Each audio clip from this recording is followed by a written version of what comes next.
سلام میخوام آموزشش غذای به اسم شیربت بذارم واسه سرماخوردگی. بچه ها همه سرما خوردن.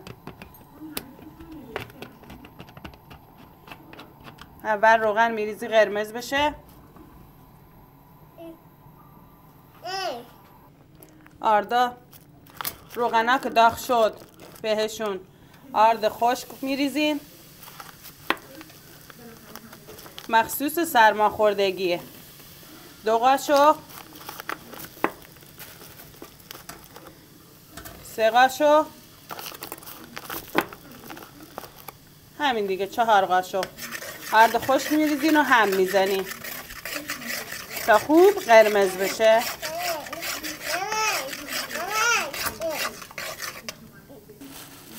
خوب که آردا قرمز شد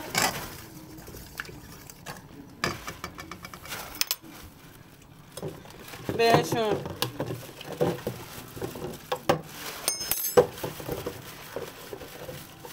زردچوبه میزنی اندازه دلخواه، بعد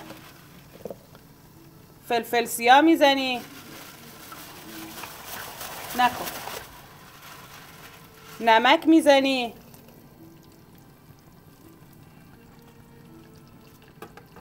بعد اینا رو شور میدیم اینا خوب قرمز بشه، مخلوط هم بشه.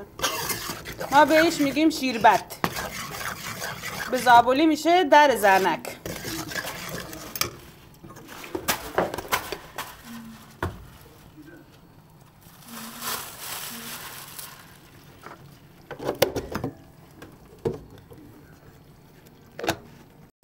بعد شیر رو بهشون اضافه میکنین، هم میزنین، خوب هم میزنی تا اینا سفت بشه.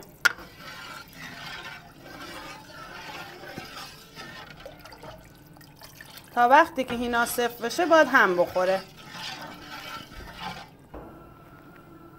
هنوز در حال غل خوردنه، باید هنوز هم بزنی تا سفت بشه. اینا خیلی خوشمزه. الان دیگه سفت شده، در حال آماده شدنه. ببین دیگه داره سفت میشه.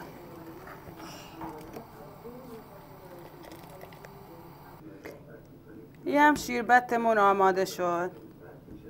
برای سرماخوردگی یعنی جون میده. 1 رو گاز ریخت. ببخشید ببین آماده خوردن. دوست داشتین زردچوبه‌شون رو بیشتر کنین خودتون. نگاه این هم از شیربت زابلی. جاتون خالی.